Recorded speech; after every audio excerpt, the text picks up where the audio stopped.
High Commissioner, welcome to you. We are here in a world where, if anything, we're becoming more protectionist. How important is an FTA in that context? I think it's hugely important. First of all, we want it to be bold and ambitious and indeed set a new benchmark to show what free trade can actually look like. And as a bulwark against the very thing that you mentioned, we have seen as a result of COVID some protectionism coming back into the global marketplace, and that's not good for the global economy. Well, I think the British Chamber's got a Zoom conference tomorrow night between the Trade Commissioner, Simon Birmingham, and his counterpart in Britain, Liz Truss. What do you expect them to be really talking about, the real opportunities for both sides? I think on two fronts. Obviously, one of the great consequences of an FTA is better consumer choice. Now, I know the Prime Minister used Tim Tams as a prop, but actually there's currently an 8% tariff if you're importing Tim Tams into the UK. So firstly, if we can reduce tariffs, and that means reducing costs to our consumers, that's good for our people. But back to the earlier point that I made, in setting a new benchmark that others can look to and say, this is what free trade can look like. This is how two countries can work together. And I think our ambition too, with this FTA and with the one that we'll be negotiating with New Zealand, the arrangements that we're making with Japan, is that it's a stepping stone too towards the CPTPP. So our ambition is huge.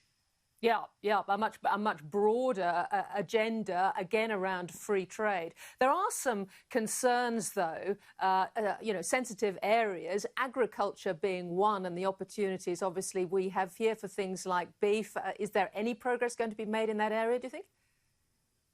Well, that's our intention. Indeed, last week I met your Agricultural Minister, Mr. Littleproud, and this was one of the things that we discussed. And I think for both our farming sectors, this is not something to be feared. This is about looking at the opportunity end of the FTA. We want to sell British beef here, and I'm sure your beef farmers want to sell British beef into the UK. And it's not just about what we sell to each other. It's also about the investment we make in each other's countries. Which is considerable. We are the second largest. Yes, we are the second largest investor here in Australia. And the other piece is actually how we partner and collaborate. Science, innovation, research and development, agritech is really an area of huge scope between our two countries, where between both of us we have leading edge technology. It's how could we sort of work together to take that as a global offer to the world. Yeah, and obviously we're all trapped in our own countries at the moment, but Boris Johnson, for example, was one of many Brits that enjoyed the gap year, so to speak, and going the other way. How important do you see relationship at, in that age group, education, travel, and that sort of mixing up? It's really important. It's part of that connective tissue between our two countries. We want to see young Australians, indeed young Australians from who don't necessarily trace their ancestry back to Britain, to come and experience our country, to see what we really stand for, our international outlook, our very own diversity in modern Britain. So this FTA and our broader relationship is not just one based on nostalgia and history. It's actually, with this FTA, the other work that we do together at a strategic level about our modern, dynamic, contemporary and relevant relationship. Vicky, I'm just wondering whether anything good comes out, or opportunity-wise comes out of the current COVID crisis. People are getting a lot more concerned about security on supply chains, for example. Is that going to be high in mind with an FTA? Yes, supply chain security.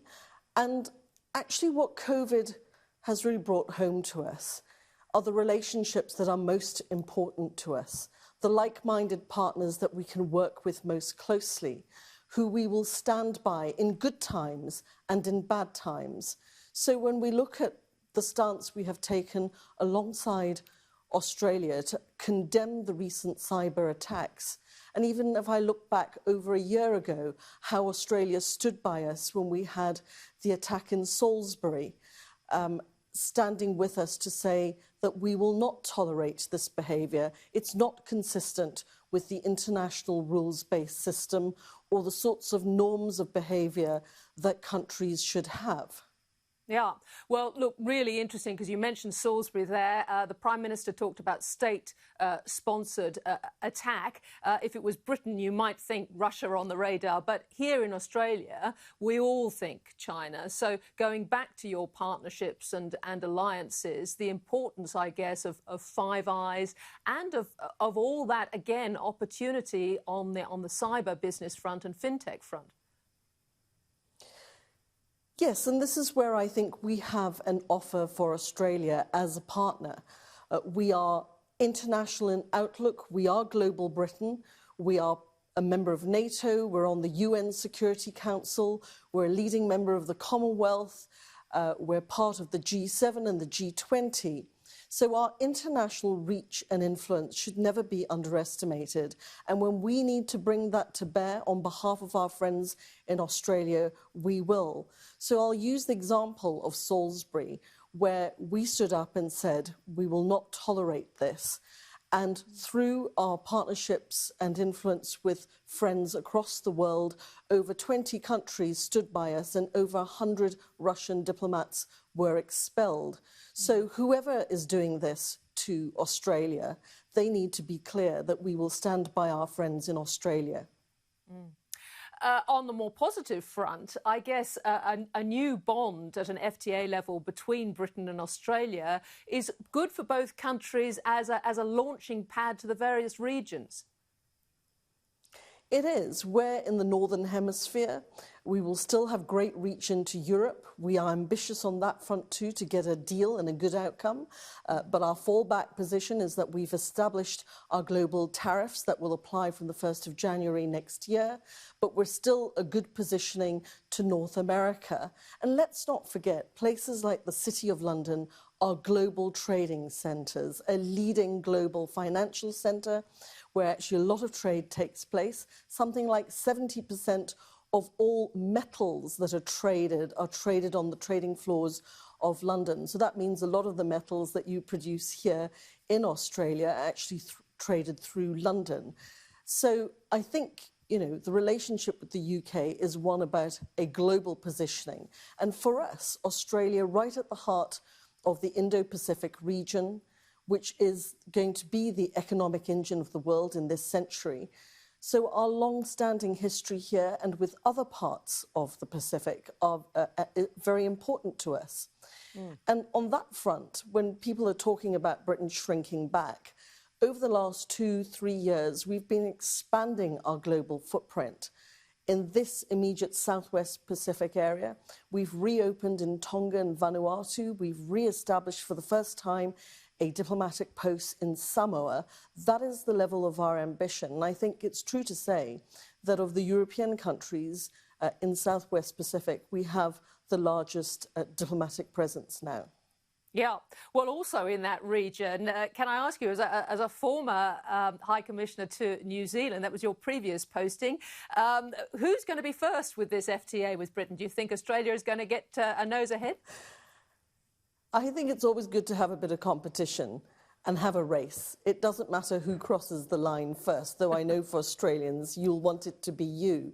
Yeah. And as you know, we've launched our negotiations with the US and the EU one is underway.